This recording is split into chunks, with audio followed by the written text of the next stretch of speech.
then we have arrived at fun facts. We kind of, we kind of said a lot of them with.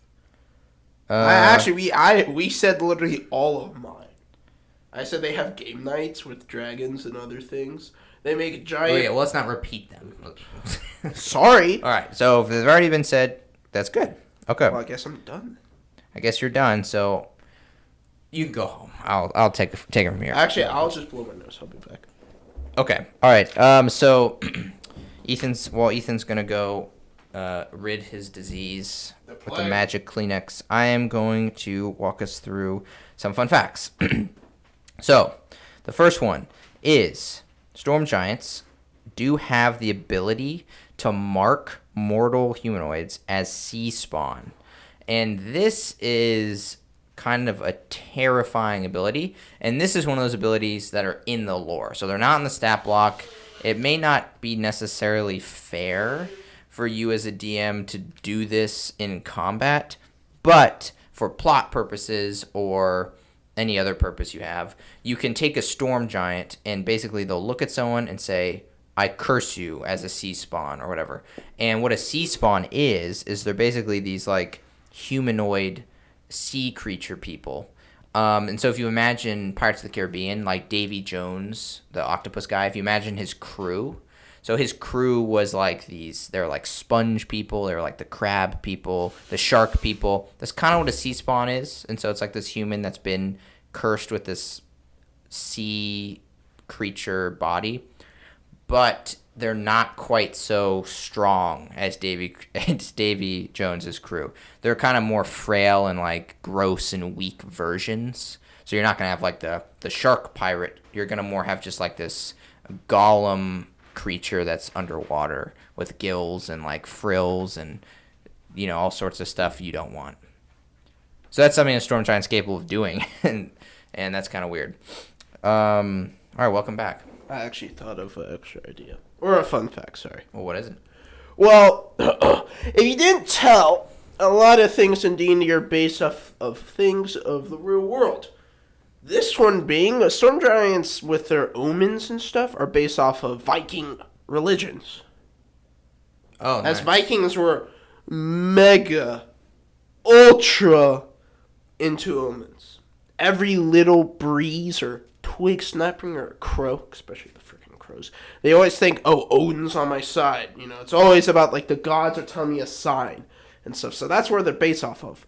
But in their culture, they're very Greek. So they will wear Greek armor, Greek weapons, Greek statues, Greek stuff. They actually have a giant wine, which I think is freaking hilarious. Giant what? Wine, like alcohol. Oh, okay. That they make and drink. It's like a special wine that they have, like Storm giants do. Storm brew or something like that. Oh, nice. So it's pretty cool, pretty interesting, yeah. So that's mine. I wonder if it's a stimulant. This is electric. No, it's probably still depressant. All right, cool. All right, so I don't have too many others, but one of which, these are kind of big ones. And so there is a sub-race of storm giants called the Moor. And this sub-race of storm giants was basically, to put it simply, trapped or, what's the word, enslaved and put underground for so the drow freaking captured them? And basically, something like that. It's always the freaking drow. Yeah, for thousands of years, these storm giants were stuck underground. And storm giants are very big.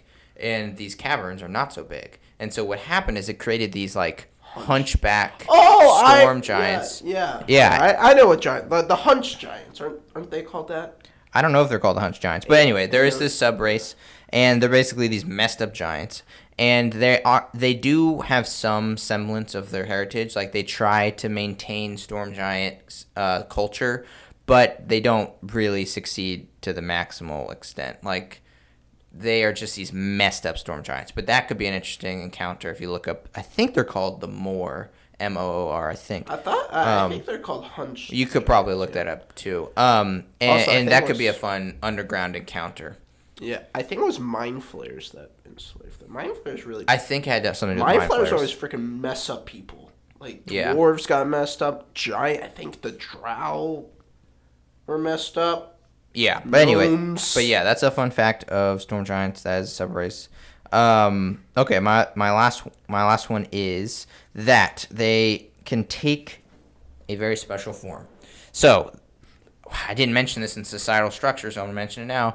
But they have the highest of the high, the most prestigious storm giant, the king of storm giants, the one that gets the most omens, is called the Paramount. And so this is like the highest giant. However, there is something more powerful than the Paramount and all other storm giants, and it is something called a storm giant quintessent. Oh. So I think that's in Lolo's guide. Yeah. probably. So what this is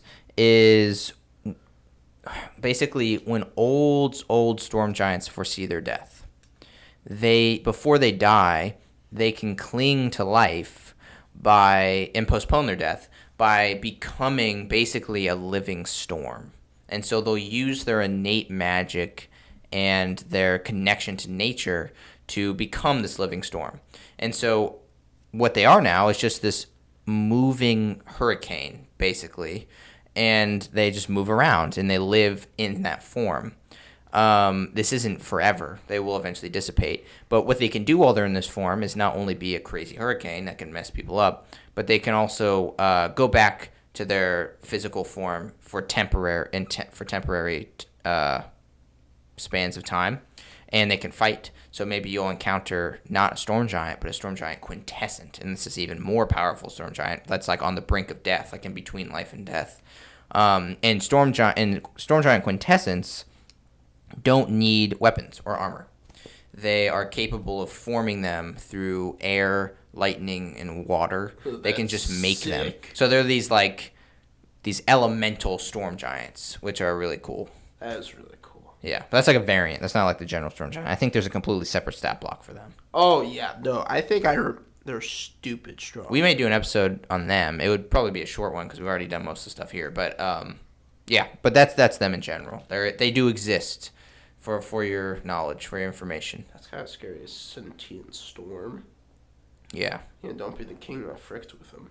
He's like, yeah, now you're gonna have a rainy day for centuries. True. If let's say you kill a storm giant, maybe instead of dying, it did that, and now it's coming for revenge, and now it's like fight a storm. Fight the storm, part 2. Okay, so are you ready for extra ideas? Yes. All right. Well, number 1, have a kingdom. Make like guard storm giant, like. Well, they have a civilization. Well, like when I say kingdom, bring back the empire for the empire. Yeah. Like it's like a world building thing. Yeah. That'd be cool. That would be a cool world. No one's gonna really mess. Or have a storm giant as a king of like a human population. Yeah. Like he's like the leader. Or play in a world that takes place when the giants had their civilization. Right. That would be a lot of home brewing though, because obviously we don't know too much about it. Yeah, no. But yeah, no, that would be super cool. Okay, I had some other ones. Yeah, so basically make a giant war, which is like fire giants v like storm giants or something cool like that. That'd be kind of cool. It's like or like make a giant gladiator. It's like you're in a coliseum, like just a storm giant just like has fun. So he's like a gladiator. Yeah, I couldn't see a storm giant doing that. Maybe a frost giant, but like, yeah, that would be interesting. It's like this is our champion, and then it's kind of like the Hulk scene in Ragnarok. He just breaks out, but he's a storm giant. Yes! Like, oh my god! Yeah. And then right before he breaks out of the place, you're looking around as like the competitors, and you look at the people watching, and they all just pull out umbrellas, like they just know what's about to come out, and you're like, why are they pulling out umbrellas? And then you hear,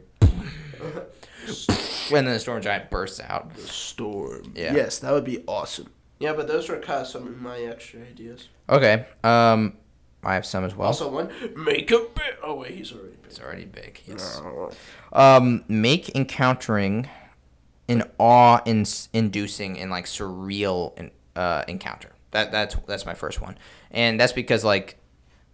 If you just say if you just say a storm giant walks up, you're not doing justice to like what exactly this is. Like it's hard to really imagine what it would be like to look up and see a person that's so big with like this aura of like storm and power around them.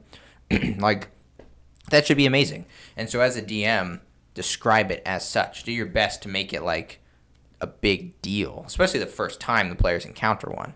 That would And be most crazy. people actually like most people might have seen a hill giant here and there. Yeah, Maybe a this fire is a giant, storm but giant. storm giants are rare. So most people And will be very in more awe. impressive looking. Yeah. Yeah. Awe-inducing. Okay, do you have one we can alternate, or are you out? I'm out. You're out. Okay. Okay. Another one I have is they can be a great way to convey plot, and this is more of just an observation. We've already explained why. I mean, obviously they have all these omens, and they kind of like are predicting the future and all this stuff, and they also have a deep, rich knowledge of history, and so you can kind of use them to portray or convey any information you need, whether it be from the past, if you want to like get lore, or for the future, where it's like, I've foreseen an evil approaching, and then that might be like the foundation of your plot. So Storm Giant's very good for that. Or a turning point in the plot, something like that. Okay. And then I also think it would be cool to use Storm Giants. Like they are a CR, what is it? 13, which we didn't mention. But they're a CR 13, and this extra idea is to use them with actually lower level creatures, because it can be fun to have to encounter something that you you cannot beat in a fight, right? And so you can use the Storm Giant to like force your players to do things. Like maybe you have the giant just straight up like saying, "Oh, you there? I need you to do this thing. Do it." And then your PCs are like, I can't. But then it's like, what do you mean? Like you will incur my wrath if you do not, right? And so like they're like, so then you get your players doing something, or the PCs encounter a Storm Giant doing that to like a city of people. Or the Storm Giant is just like, you guys must do this, and like maybe the PCs have to somehow undermine the Storm Giant, or maybe the humans cause the Storm Giant to do this because Storm Giants are good. So maybe the humans accidentally like, I don't know, did something bad, as humans always do. Stupid people. Yeah, like cut down his little miniature forest to him, his little toy forest, and then he made him mad. And so the Storm Giant's like, son again, you freaking idiots. yeah, you must repay me, humans. And so there's that going on. And then obviously you can have evil giants just straight up manipulating the other mortals, right? But it would be fun to use them with lower players, because giants are good. So you're not just killing your players, right? The giant will not just kill them, but the giant can be this force of like to push the players in a direction you want them to go. Yeah, no, that would be cool. Yeah. Also, I would think it would sick if you give them a mount. Yeah, a rock. We've talked about a rock. Or like a dragon turtle, or like a kraken. Probably not the last one, but yeah. Yeah. Or a whale. That'd be sick. True. Like frost giants have mammoths. Frost? Yeah. Oh, yeah. That would be scary. Like a frost giant knight just on a mammoth, and he has like a lance. That would be cool. See, I'm pretty sure that's in one of the books of Frost Maidens. Right. Blah, blah, blah. Yeah, but like, give him a rock mount. The Thunderbird. That's what people call him. Yes. That would make sense. The Thunderbird, a rock with a storm giant on his back. Yeah, you can totally do that. Yeah. And that definitely reminds me of Zeus. Like, imagine a giant eagle with a person on top of him hurling lightning bolts. Like, Zeus. Dang. It's going to be a powerful fight there. Yeah. That's like a level 20 fight. Oh, yeah. Yeah, definitely.